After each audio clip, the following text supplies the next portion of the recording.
Assalamualaikum and good morning. Sorry for being late. Oh, ini siap kena dengan ni.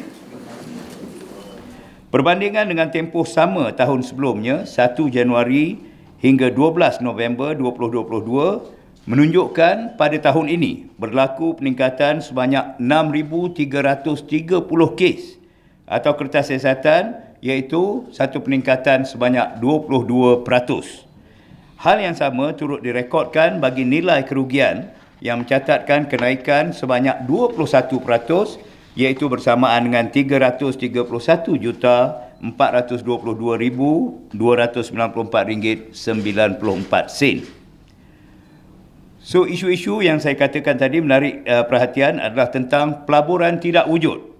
Secara puratanya, setiap hari, sebanyak 15 kes pelaburan tidak wujud disiasat oleh JSJK sepanjang tempoh Januari hingga Oktober 2023. Angka ini adalah berdasarkan 4,435 kertas siasatan kes pelaburan tidak wujud yang telah dibuka melibatkan nilai kerugian sebanyak 364,537,421 ringgit 21 sen.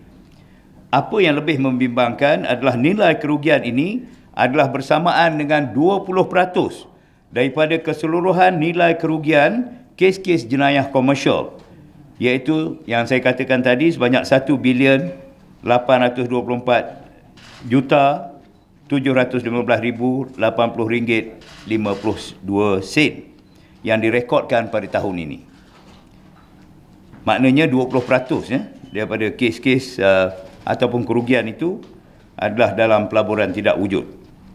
Kes-kes pelaburan tidak wujud dikategorikan kepada dua modus operandi utama, iaitu pelaburan secara dalam talian, online, dan pelaburan secara bersemuka. Dan statistik kita menunjukkan 91% adalah pelaburan melalui secara online sekarang ini. Terbaru, melalui Global Anti-Scam Organisation, GASO, kita dapat maklumat PDRM dimaklumkan berkenaan kewujudan kes penipuan love investment scam. Dulu love scam sahaja, sekarang ni love investment.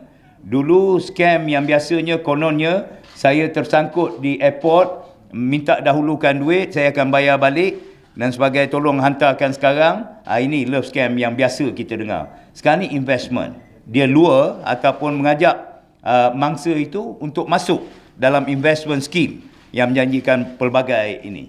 Dan akhirnya yang si mangsa ini yang kononnya membuat favor atau mengikut nasihat daripada kekasih mayanya itu membuat pelaburan. Itu dipanggil love investment scam. Modus operandi ini digunakan hampir serupa dengan penipuan love scam, namun bagi love investment scam, suspek tidak meminta wang secara langsung daripada mangsa. Mereka akan memainkan peranan sebagai mentor dan mengajar perihal sistem pelaburan. Apabila telah mendapat kepercayaan, barulah mereka akan meminta wang dari mangsa. Ini berkenaan dengan statistik pelaburan tidak wujud. Daripada 4,435 kes pelaburan yang tidak wujud yang disiasat bagi tempoh Januari hingga Oktober 2023, 4,051 kes adalah berkenaan dengan pelaburan secara online, manakala bakinya 384 kes adalah pelaburan secara bersemuka. Sejumlah 540 kes, iaitu bersamaan dengan 12%, telah berjaya dituduh di mahkamah.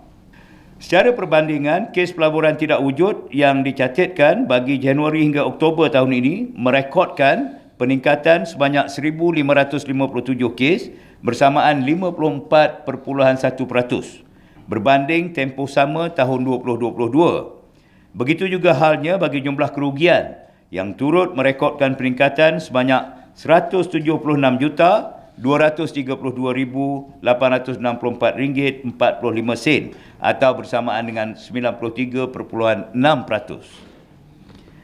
Analisa demografi terhadap mangsa-mangsa pelaburan tidak wujud mendapati bagi tahun 2023, Januari hingga Oktober ini, Individu dalam lingkungan umur 31 hingga 40 tahun adalah lebih cenderung untuk menjadi mangsa berbanding dengan kategori umur yang lain. 31 hingga 40 tahun ya. Ini masa nak buat duit dan sebagainya ya. Ini adalah berdasarkan 1099 kes yang dilaporkan melibatkan individu dalam kategori ini berbanding lain-lain kategori umur iaitu 15 hingga 20 tahun hanya 124 kes, 21 hingga 30 tahun 835 kes, 41 hingga 50 tahun 953 kes, 51 hingga 60 tahun 815 kes dan 60 tahun dan ke atas 609 kes.